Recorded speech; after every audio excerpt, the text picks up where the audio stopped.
Mana shu quyonchalarimizni 2 yillik quyonchalarimiz.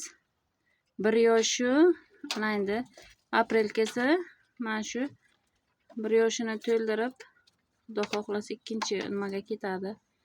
2 yillik, 1 yillik quyonlarimizga biron marta ukol qilmaganman, emlamaganman.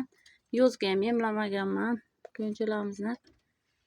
Men o'shaning uchun nima qilib xonaklashtirib boqaman-da, ukol qilmasdan.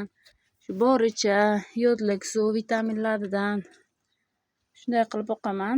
Hozir men sizlarga o'sha uchun qanday nimada rivojlanishi qanday tushiraman shu uy sharoitida. Ukolsiz nimalik vitaminni ko'p ukol qilmasdan shunday boqibman.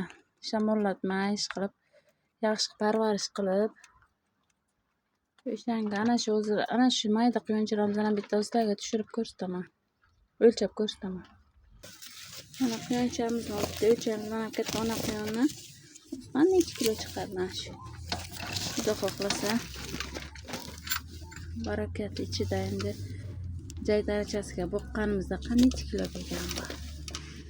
Hoppa. Rovna 6 kilo ekan.